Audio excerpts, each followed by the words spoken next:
Hi friends, हमारा यह video आपके नॉलेज के लिए, आपके प्रैक्टिकल एक्सपीरियंस के लिए और आपके जिज्ञासा के लिए मैं यह वीडियो बार बार अपलोड इसलिए करता हूं ताकि आप करंट में मेरे टच में रहें और आप कहीं से तो भी प्रमोट हो और आप इंस्पायर हो, ताकि आपके आस पड़ोस में आप कलमे कर सके, आप अपने घर में पौधे तैयार कर सके। तो दोस्तों, यहाँ जो टेप है, यहाँ ऑनलाइन मैंने मंगाई है।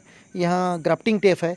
इसके पहले मैं ग्राफ्टिंग टेप से नहीं करता था। मैं आपको बताना चाहूँगा कि मैं 0 mm की पॉलीथीन और 52 माइक्रोन का पॉलीथीन, इनका दोनों का वीडियो मैंने how to prepare polythene strips करके मेरे 2 वीडियोज़ ऑलरेडी मेरे वीडियो प्लेलिस्ट में आप वो देख सकते हैं। तो दोस्तों, अगर से आपको लार्ज स्केल पे या तो और शौकिया तौर पे अगर से आप शौकिया इंसान है तो आप इस प्रकार की बेर ग्राफ्टिंग हो, नींबू ग्राफ्टिंग हो, इसके लिए आप यहाँ टेप मंगा सकते हैं, जो कि 200 रुपये कॉस्ट आपको पे करना होगा। तो दोस्तों, सबसे पहले मैं आपको ग्राफ्टिंग के लिए आपको इस जो ग्राफ्टिंग टेप है इसके टुकड़े आप एक एक फीट के कर लीजिएगा। इसके लिए आपको नाइफ़ लगेगा, नाइफ़ या तो ब्लेड लगेगी, ब्लेड या तो फिर आप ब्लेड की जगह थर्मोकोल काटने का आप कटर ले सकते हैं। तो दोस्तों, यहाँ एक पौधा है, इस पे जो नई ब्रांच निकली है ऑलरेडी, उस पे मैंने 2-3 प्रकार की कलमें ऑलरेडी कर चुका हूँ और सक्सेस है, 1 साल हो गया है। लेकिन फिर भी उसके नीचे अभी कुछ ब्रांचेस निकली, उस पे फिर से मैं दूसरी वैरायटी की कलम बांधने जा रहा हूँ। इसलिए आप देखते रहिए कि सबसे पहले आपको नाइफ़ की इन्फॉर्मेशन दे दिए, और ये जो टूल्स है आप इस्तेमाल करने के पहले स्टरलाइज कर लीजिएगा। एक तो गर्म पानी बॉईल कर लीजिएगा 90 डिग्री सेल्सियस लगभग, और उसके बाद में इसे जो चाकू वगैरह, ब्लेड वगैरह इसे डाल दीजिएगा, ताकि उस पर कोई प्रकार का वायरस ना रहे, माइक्रो ऑर्गेनिज्म ना रहे।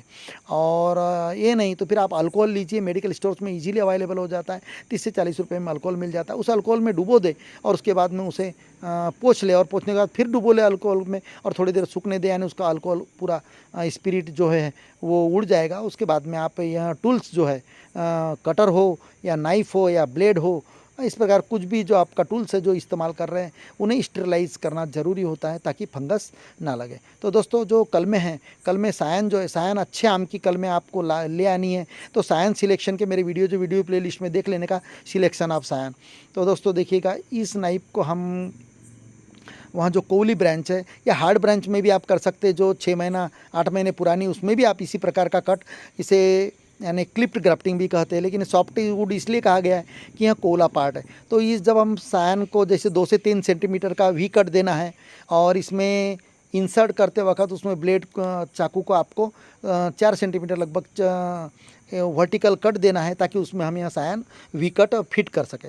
तो उसके बाद में आपको ये देखना है कि सायन अगर से मोटी है तो क्या होगा, बाहर जाएगा पोर्शन, जाने दीजिए। सायन अगर छोटी है, अंदर जाएगा पोर्शन, जाने दीजिए। लेकिन आपको सिर्फ एक ध्यान रखना है, एक तरफ की जो छाल है, बार्क है सायन का, और जो लकड़ी है जिसमें हम फिट कर रहे हैं उसका बार्क, उसकी छाल एक में एक पे बैठनी चाहिए, एक में एक पे बैठनी चाहिए ना, एक में एक से मिलनी चाहिए, बस। दूसरे तरफ आपको देखना नहीं, और इस प्रकार उसे शिफ्ट करके उसे रख कर आपको नीचे से ऊपर बांधते हुए ले जाना है टाइटली।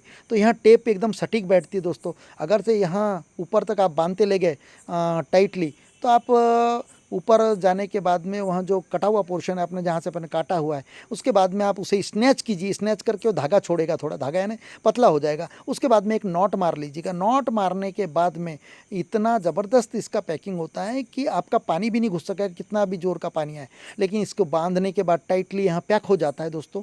इसका इलास्टिसिटी बहुत ज़बरदस्त है as compare to other polythene strip. मैं वो भी इस्तेमाल इसके पहले करता था, ये सिर्फ अभी 8 दिन हुआ मैंने यहाँ पॉलीथीन स्ट्रिप बनाया। तो हमारे कुछ व्यूअर्स का ये कहना था, सर इसका अनबॉक्सिंग किया था हमने, तब लोगों के कमेंट्स आए थे, सर इसका रिजल्ट कैसा है, इसका आपका एक्सपीरियंस क्या कहता है। तो मैं भी आपको अपना एक्सपीरियंस ये टेप के माध्यम से आपको शेयर कर रहा हूँ। लेकिन अगर तो 2-4-10 ऐसे पौधे बनाने तो ना मत मंगवाइए। मैं ये आपको रेकमेंड नहीं करूँगा, मैं आपको यहाँ सुझाव नहीं दूंगा यहाँ लेने का। इसके बाद में इसे आप क्या पहना दीजिएगा। तो यहाँ बढ़ेगा कब, यहाँ लगभग 15 से 30 दिन लेगा बढ़ने के लिए। जब इसके अंदर जब स्प्राउटिंग हो जाएगी, तो स्प्राउटिंग अगर 2 से 3 सेंटीमीटर का होगा, तब वो बाहर की जो कैप है वो निकलवा लीजिएगा, उसको स्प्रे कर दीजिएगा। 4-4 5-5 दिन में आपको हल्का इंसेक्टिसाइड का, कोई भी नीम ऑयल हो या तो कोई भी इंसेक्टिसाइड हो जो कृषि केंद्र में मिलता है, वहाँ स्प्रे करें। इसलिए कि जो कीटक होते पत्ते कतर देते हैं, इल्लियाँ लग जाती है। इसलिए आपको जब तक डार्क ग्रीन नहीं हो जाता तब तक आपको इसका प्रिकॉशन लेने का है। तो दोस्तों, यहाँ हमारे ग्राफ्टिंग प्लांट्स है, ऑलरेडी देखिए गए हैं, यहाँ ग्राफ्टेड प्लांट है। तो यहाँ देखिएगा। तो इन पौधों की देखरेख किस प्रकार करने की, तो दोस्तों इन्हें आपको छाँव में ही रखने का है, कभी भी हार्ड धूप में नहीं रखना है। एकदम तेज़ धूप में कोई भी ग्राफ्टिंग का पौधा हो या पॉटेड प्लांट हो, पॉकेटिंग प्लांट हो, इन्हें कभी नहीं रखने का। अब इसे पानी किस प्रकार दिया जाए, यहाँ भी लोगों का कहना है एज यूजुअल हमेशा की तरह जैसा, लेकिन पॉकेट को छेद चाहिए ताकि पॉकेट का पानी निकल जाए। तो इसे कितने दिन तक रखना है आपको, तो दोस्तों मैं आपको सजेस्ट करूंगा कि यहाँ ज़्यादा से ज़्यादा आपको जैसे ग्राफ्टिंग हो गया तो रेनी सीजन में इसको आपको प्लांट कर देना, ज़मीन में जिस जगह भी लगाना है। तो ज़्यादा दिन तक, साल 2 साल 4 साल पॉकेट में रखने का नहीं है आपको, क्योंकि पॉकेट में उतना न्यूट्रिएंट नहीं मिल पाता। तो इसलिए मैं आपको सजेस्ट करूँगा कि जल्दी से जल्दी आप इसे प्लांटिंग कर दें ज़मीन में। आपको जिस जगह गड़ाना है, जिस जगह, तो गड्ढा किस प्रकार खोदने का इसके भी वीडियोज है मेरे वीडियो प्लेलिस्ट में जाने का। तो अगर से आपको सिंगल पौधे की बात बताना चाहता हूँ, अगर सिंगल पौधा कहीं भी लगाना है तो लगभग आप 1 meter by 1 meter by 1 meter, 1 meter गड्ढा गहरा, यानी 3 फीट गहरा, 3 फीट चौड़ा, 3 फीट लंबा, इस प्रकार का गड्ढा खोद लीजिए। उसकी पूरी मट्टी निकाल लीजिएगा। उसमें फिर उस मट्टी में लगभग आपको यानी 5 से 7 किलो आप सुपर फॉस्फेट भी मिक्स कर सकते हैं, या तो 50% आप कंपोस्ट मिक्स कीजिएगा, उसको मिक्स कर लीजिएगा, उसके खड्डा भर दीजिएगा, और उसमें लगभग आप 200 से 400 ग्राम यूरिया भी मिक्स कर सकते हैं आप पूरे सॉइल में, अगर से 1 मीटर बाय 1 मीटर का गड्ढा है तो, नहीं तो नहीं। और वो अगर इस्तेमाल नहीं करना है तो आप फॉलियर स्प्रे भी कर सकते हैं। एनपीके आता है, लिक्विड सल्फेट, वहाँ अगर से आप समझो आधा चम्मच अगर से मिक्स कर लिया 1-2 लीटर में, तो उसका भी आप स्प्रे इनके पत्तों पे कर सकते हैं। तो कुछ दोस्तों के सवाल था, सर आज 2 महीना हो गया हमारे एक बार जो सर्कल आया है पत्तों का इस प्रकार का, उसके बाद में यहाँ ग्रोथ ही नहीं हो रहा। तो दोस्तों मैं आपको बताना चाहूँगा, आम का पौधा बहुत स्लो ग्रोथ होता है। अगर से यहाँ आपको 1 महीने में अगर 1 फीट हो जाता, तो यहाँ तो आपको साल भर में 12 महीने में 12 फीट का हो जाता। तो ऐसे करके तो बहुत बड़ा हो जाता प्लांट। तो दोस्तों इसका ग्रोथ बहुत स्लो है, 3-3 4-4 महीने एक रिंग फॉर्म होने के लिए लगते, ख्याल में रखिएगा। रुक जाते पौधे, फिर स्टॉप हो जाते, फिर कभी कभी जब ग्रोथ ले तो एक साथ कम से कम 1-2 फीट ले लेते ग्रोथ। तो इस प्रकार का इसका ग्रोथ है। तो इसमें फॉलियर स्प्रे करते रहने का, 20-20 दिन में एनपीके का लिक्विड सल्फेट आता है, उसमें आप ज़मीन में भी डाल सकते हो उससे, लेकिन फॉलियर स्प्रे बेस्ट होता है।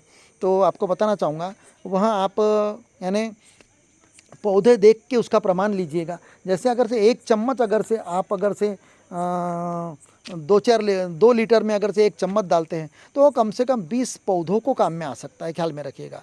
तो 5-6 दाने अगर से भी लिए आपने तो 10 पत्ती के लिए सफिशिएंट है एनपीके का यानी घोल बनाने के लिए। तो इस प्रकार आपको घोल करने का, इसके पहले एनपीके कैसे इस्तेमाल करना उसका भी वीडियो मैंने डाला है, तो मेरे यूट्यूब चैनल पे जाने के बाद में आपको सब समझ में आएगा। तो दोस्तों इस प्रकार आप ने इन्फॉर्मेशन सुनी, तो आपने जो वीडियो मेरा देखा उसके लिए धन्यवाद, और हैव अ नाइस डे, और कीप प्लांटिंग फ्रूटिंग प्लांट्स।